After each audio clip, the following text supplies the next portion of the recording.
ഫ്രണ്ട്സേ ധന്യാണ്. അപ്പോഴേ പിന്നെ ഇന്ന് 4-മത്തെ നോമ്പാണ് കേട്ടോ. ഇന്ന് എനിക്കൊരു കാര്യം പറയാനുണ്ട്. വേറെ ഒന്നുമല്ല, ചിലപ്പോൾ വൈകുന്നേരത്ത് ഇത്തിരി രാത്രി കിടക്കുമ്പോൾ കുറച്ച് ലേറ്റായിട്ടാണ് കിടക്കുന്നത്. ആ കിടക്കുന്ന സമയത്ത് ഞാൻ ചിലപ്പോൾ വിചാരിക്കും, ദൈവമേ നാളെ എനിക്ക് നോമ്പ് നിൽക്കാൻ പറ്റില്ലയോ, കാരണം എണീക്കുന്നത് പോലെ ഇരിക്കുമല്ലോ എന്ന്. പക്ഷേ ഈ ഒരു 4 ദിവസമായിട്ട് കറക്റ്റ് 4:15 ഞാൻ എണീക്കുന്നുണ്ട്. അപ്പോൾ എന്തൊക്കെയോ ആ കറക്റ്റ് ടൈം ആകുമ്പോൾ എന്നെ നോമ്പ് എടുക്കാനായിട്ട് എന്നെ ആരോ തട്ടി എണീപ്പിക്കണ പോലെ എനിക്ക് തോന്നി. എൻ്റെ ഒരു അനുഭവം ഞാൻ പറഞ്ഞതാണ് കേട്ടോ.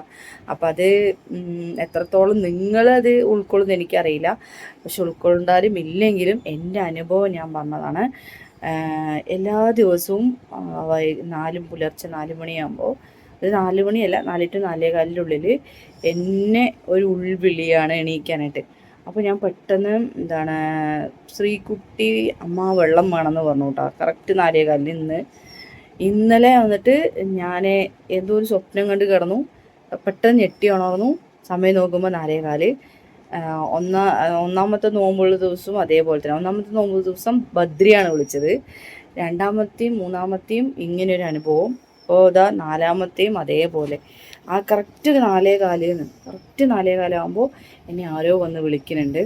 അപ്പോൾ അപ്പം തന്നെ ഞാൻ പറയുണ്ടായി, അമ്മനെ നോമ്പെടുക്കാൻ ആരോ വിളിക്കുന്നുണ്ട് കേട്ടോ, കാരണം അമ്മൻ്റെ നോമ്പ് മുടങ്ങാതിരിക്കാൻ വേണ്ടിയിട്ടാണ്. അപ്പോൾ ഞാൻ അത്രത്തോളം മനസ്സുരുക്കി പ്രാർത്ഥിച്ചിട്ട് തന്നെയാണ് ഞാൻ നോമ്പെടുക്കുന്നത്. അത് എല്ലാ വർഷത്തേക്കാൾ കൂടുതൽ ഊർജ്ജത്തോടു കൂടിയാണെന്നുള്ള സത്യം കൂടെ ഞാൻ ഈ ഒരു അവസരത്തിൽ പറയാൻ ആഗ്രഹിക്കുകയാണ്. കാരണം ആദ്യത്തെ വർഷം നോമ്പെടുത്ത സമയത്ത് എനിക്ക് അങ്ങനെ ക്ഷീണം തോന്നിയില്ല. പക്ഷേ എല്ലാ പെണ്ണുങ്ങൾക്കും പീരീഡ്സിൻ്റെ ഒരു സമയം വരും. എന്നാൽ എനിക്ക് അന്ന് പീരീഡ്സ് തള്ളിപ്പോയി. എന്നിട്ട് പക്ഷേ എനിക്ക് ഫുൾ നോമ്പ് കിട്ടിയതുമില്ല. എന്നാൽ 27-ാം രാവ് ദിവസം നല്ലൊരല്ല, എല്ലാം നല്ല നോമ്പ് തന്നെയാണ്. പക്ഷെ ആ പുണ്യ നോമ്പുണ്ടല്ലോ 27-ാം രാവ്, അന്ന് എനിക്ക് ആ നോമ്പ് നോൽക്കാൻ കഴിഞ്ഞില്ല. കാരണം എനിക്ക് ബാക്ക് പെയിനിൻ്റെ ഒരു പ്രശ്നം ഉണ്ടായിരുന്നു. അങ്ങനെ നോമ്പ് അന്ന് എൻ്റെ മുറിയാണ് ഉണ്ടായിരുന്നത്. പിന്നെ ബാക്കിയെല്ലാം നോമ്പ് കൊടുത്തു. പിന്നെ പിറ്റത്തെ വർഷം 2-മത്തെ വർഷം ഞാൻ അധികം നോമ്പ് നോറ്റിട്ടില്ല. കാരണം എനിക്ക് നോമ്പ് നോക്കാൻ പറ്റുന്നില്ല. എനിക്ക് എന്തൊക്കെയോ ഭയങ്കര ഒരു അപാകതയും ഓരോ പ്രശ്നങ്ങൾ, മൈൻഡ് ശരിയില്ല, മനസ്സ് ശാരീരികപരമായിട്ട് എനിക്ക് ഒന്നിനൊന്നിനും പറ്റുന്നുണ്ടായിരുന്നില്ല കേട്ടോ. നോമ്പെടുക്കാനുള്ളൊരു ഇൻട്രസ്റ്റ് ഇല്ല. എന്തൊക്കെയോ ഒരു എന്താ പറയുക, ഒരു ചെയ്ത്താൻ വന്ന് കൂടുക പറയില്ല, അങ്ങനെയൊക്കെ ഒരു അവസ്ഥയുണ്ടായിരുന്നു കേട്ടോ. പക്ഷേ 3-മത്തെ വർഷമായ എൻ്റെ ഈ ഒരു നോമ്പിന് എനിക്ക് പ്രത്യേകതകൾ ഒരുപാടുണ്ട്. എന്നെ സ്നേഹിക്കുന്നവർ അന്നും ഇന്നും എൻ്റെ കൂടെ ഉണ്ടെന്ന് അറിഞ്ഞപ്പോൾ അതിനൊരു സന്തോഷം. പിന്നെ നോമ്പ് നോറ്റ സമയത്ത് എനിക്കൊരു ക്ഷീണമോ കാര്യങ്ങളോ ഇല്ല. പക്ഷേ 3-മത്തെ നോമ്പായപ്പോൾ ഇന്നലെ ചെറുതായിട്ടൊരു ക്ഷീണം വന്നു എന്നല്ലാതെ വേറെ ഒരു കുഴപ്പമില്ല കേട്ടോ. ഇനിയിപ്പോൾ ഇന്ന് എനിക്ക് വെറുതെ ഇരിക്കാൻ എന്തായാലും പറ്റില്ലല്ലോ. നോമ്പെടുത്തിട്ട് നമുക്ക് വെറുതെ ഇരിക്കാൻ കഴിയില്ല. നമ്മൾ ചെയ്യേണ്ട പണി നമ്മൾ ചെയ്യാൻ വേണം. അപ്പോൾ അതൊക്കെ ചെയ്തിട്ടും നമുക്ക് ക്ഷീണം ഇല്ല എന്നാണ് ഞാൻ പറഞ്ഞു വരുന്നത്. ഇത് വെറുതെ ഒരു പൊള്ളയായിട്ട് പറയുകയല്ല, അല്ലെങ്കിൽ വെറുതെ ഒന്ന് പറഞ്ഞ് ഉണ്ടാക്കണ കാര്യമല്ല. അപ്പോൾ എൻ്റെ ഒരു അനുഭവം പങ്കുവെച്ചു എന്ന് മാത്രം. പിന്നെ ഞാനിന്ന് അത്താഴത്തിന് കഴിക്കണത് നമ്മുടെ പള്ളിക്കഞ്ഞിയില്ലേ, അത് ഞാൻ ഫ്രിഡ്ജിൽ വെച്ചിട്ടുണ്ടായിരുന്നു, ചൂടാക്കി. അപ്പോൾ അതാണ് കഴിക്കണത് കേട്ടോ. പിന്നെ ചോറൊക്കെ ഉണ്ട്. ചോറ് ഇവിടെയല്ല, എൻ്റെ അവിടുത്തെ എന്താ പറയുക, ഫ്രിഡ്ജിൽ വെച്ചിരിക്കുകയാണേ.